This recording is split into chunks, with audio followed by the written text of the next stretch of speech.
Monsieur le maire, on est là à Aire-sur-la-Lys devant un bâtiment assez incroyable. Qu'est-ce que c'est que ce bâtiment? Le bâtiment, c'est un ancien hôpital qui a servi hôpital militaire, qui a servi aussi d'orphelinat et d'hospice. Et aujourd'hui, on en fait un espace socio-culturel, un pôle social culturel et une médiathèque. C'est aussi donné aux Airois un rappel de l'histoire. Beaucoup de personnes ont vu leurs parents dans cet hôpital et il y avait une maternité. Et c'est aussi à travers ça qu'on rappelle aux Airois ce souci de l'histoire. Alors, une maternité qui vous est chère? Cher parce que j'ai 2 de mes garçons qui sont nés dans cette maternité. C'est un pincement au cœur quand je rappelle un peu ces moments agréables. Et donc, vous avez quand même voulu faire quelque chose de particulier où on mêle à la fois de la solidarité et de la culture? C'est ça, c'était d'abord d'en faire un pôle social-culturel parce qu'on avait aussi des particularités géographiques d'un canton qui est situé sur l'Audomarois et sur l'Artois. Et on avait des populations qui étaient traitées différemment. Et le département a souhaité justement d'avoir un pôle social cantonal qui est une forme de MDS pour répondre aux besoins des habitants du canton d'Aire-sur-la-Lys.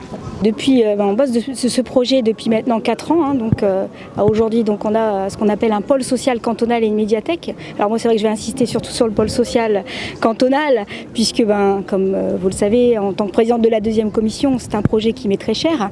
Donc en fait, lorsqu'un usager viendra dans ce pôle social cantonal, il pourra obligatoirement avoir une orientation ou une réponse à toutes ces questions posées. Et donc, c'est vrai que ce pôle social cantonal, vous allez pouvoir y trouver des permanences sociales, avec le département du Pas-de-Calais, mais bien d'autres choses, bien au-delà. On a également au sein du département donc, tout ce qui est protection maternelle infantile avec les consultations d'enfants.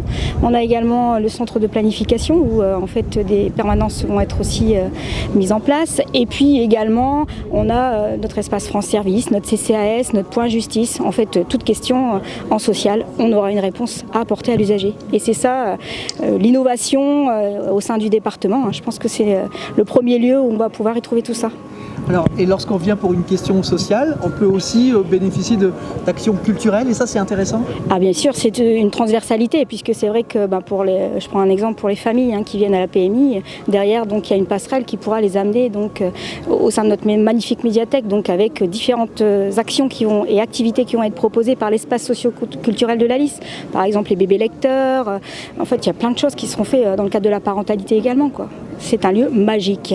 C'est un bâtiment qui a une histoire et je crois que la prouesse qu'a accompli l'architecte d'ailleurs, c'est d'avoir su allier le passé et la nécessaire modernité et la fonctionnalité, j'ai dit, des locaux. Alors ce que je voulais aussi surtout saluer, c'est encore une fois le côté visionnaire de son maire, de Jean-Claude Dissot. Je le dis souvent, mais Jean-Claude c'est à la fois un bâtisseur et un visionnaire.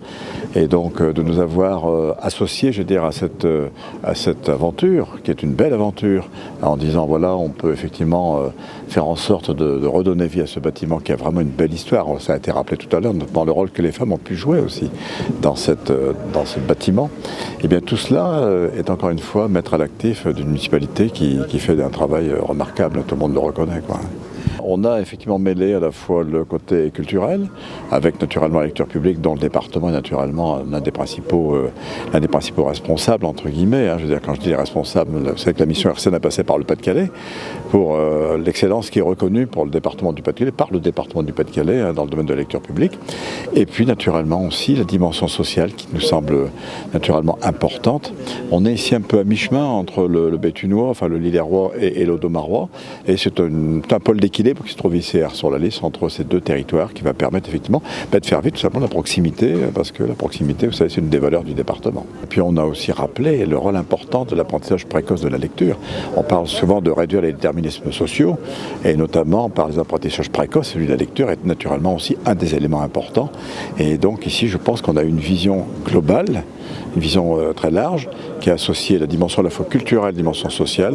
Donc je pense que c'est un exemple à suivre, c'est un exemple dont il faudra s'inspirer, et encore une fois, je salue le côté visionnaire de son maire. Je crois que Jean-Claude Dissot défend toujours avec beaucoup d'insistance ces dossiers, à juste titre.